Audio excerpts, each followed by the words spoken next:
All right, YouTube, it is Mr. Mean coming at you this fine Thursday afternoon. I hope everyone is doing well. I wanted to pump out a quick video, give a big shout out to my buddy Jay Lasarde at Broken Rat Games because I just got my Kickstarter reward of Eldritch Gits. And I wanted to talk about it for a little bit and give you kind of a heads up and maybe see if this is something you should add to your gaming library. Heads up, spoiler, yes, Jay makes cool games. This is no exception. What do we got here? We got 150 pages, black and white art, some gray tone art. There is a cool ribbon, which is nice. It is a complete wraparound cover, nothing on the spine. So you've got cool art. I think that's a banger. I love the art. I mean, the cover is awesome. Of course, this is written and laid out by Jay with the artwork. Jeff Whitty art, Milton Das, Dean Spencer art, and Blackie Carbon. Copyright 2025. Some artwork is 2018. Copyrighted Joseph Salvador III with permission. All rights reserved. 150 pages, black and white. I'm going to tell you first off, I'm not a Cthulhu fan.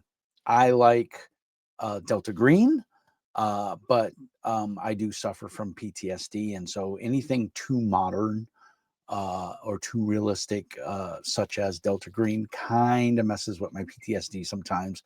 And it's just a genre I try to stay away from. I either go very heavy sci-fi or very heavy high fantasy or even low fantasy medieval.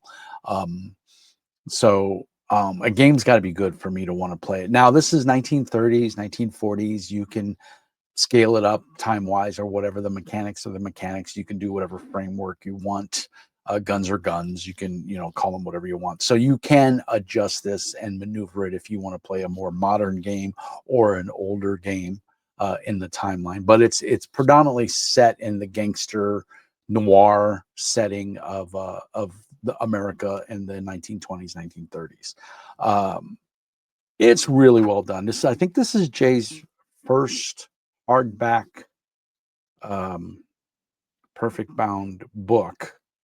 I'm not sure who he used as the publisher or the printer because it doesn't, yeah, it doesn't say who actually published. I don't know if Drive Through did it for him, but it appears to be put together really well. I really, really like the nice red ribbon. Fits in with the theme of all the red going around the book. If you're a Cthulhu fan, a Lovecraft fan, this is going to be right up your alley. The art is black and white. It's sparsed throughout the book. It's very well done. It definitely fits the theme. I'm a fan of creepy art, first of all. So I really dig this. There's of course the screen or page insert, but is also the cover. So just really nicely done. Uh, the layout is good. There's one or two pages where I saw the text bleeds into the borders a little bit, like right there. And Jay does all the layout himself, so this is hard, and it's just a spacing issue. It's not the end of the world, but I'd be remiss if I don't call it out as my job as a review. Like here's another page. But is it the end of the world? No, right up here in the corner, you can just see this bleed art kind of bleeds into it. No. And can you figure everything out? Yes. Is the game laid out well? Yes. Is the art fantastic? Yes.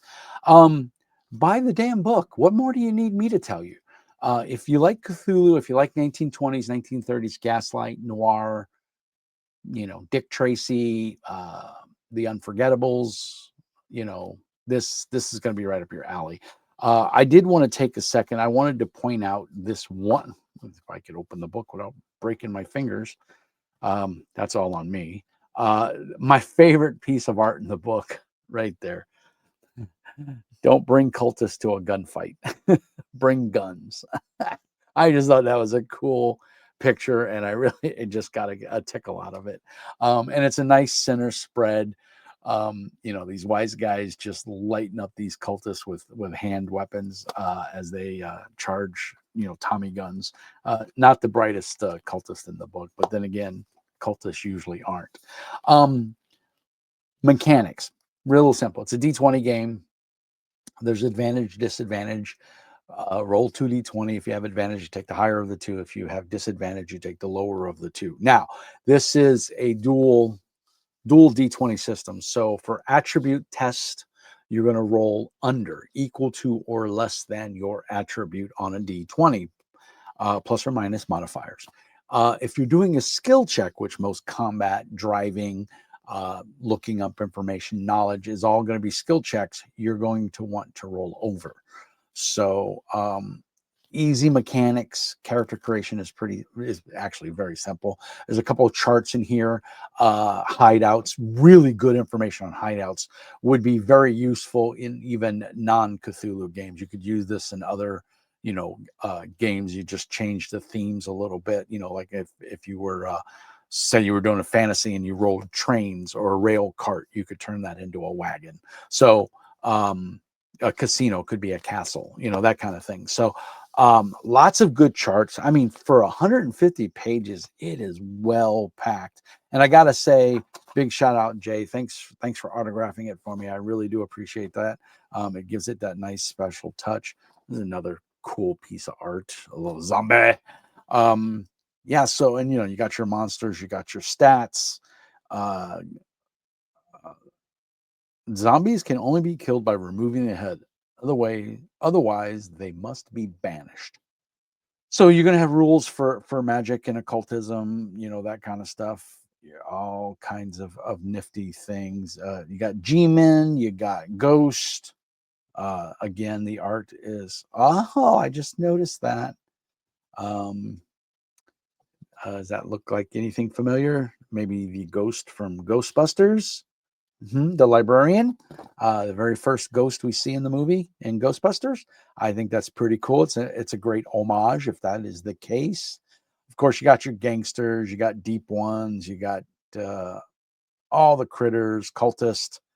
You can't have a Cthulhu game without cultists and all the horrors that go along with it. So, um, all kinds of, I mean, charts galore, but not overly done. Art is phenomenal. Layout is clear and concise, aside from the minor little bleeds on in the upper corners.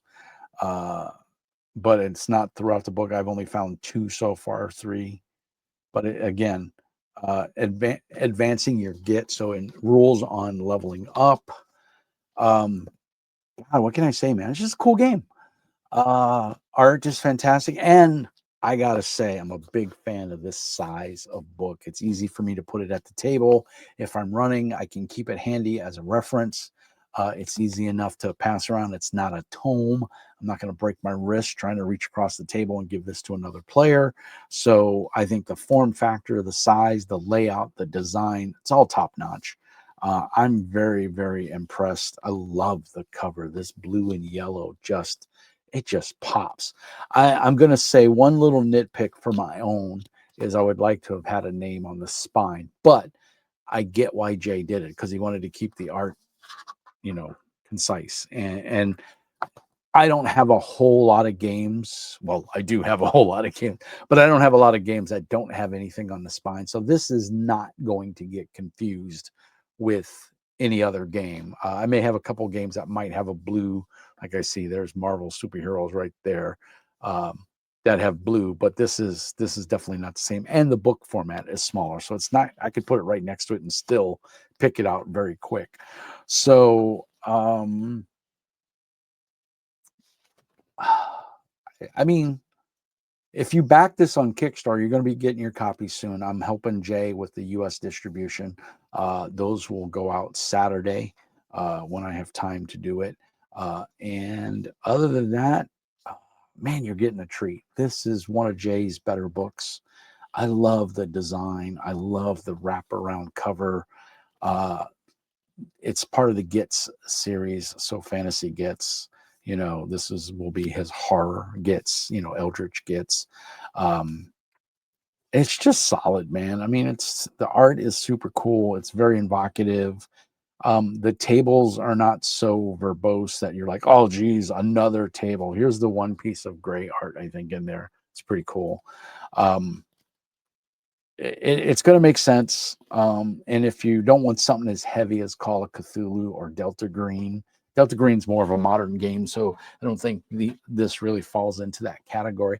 But if you want your Call of Cthulhu, you know, your 1920s, your 1930s gangster noir, um, this and you want an alternative to a system that's not as crunchy or as thick, so to speak. I think this is a excellent alternative. So I'm very happy and proud to put this on my gaming shelf back there.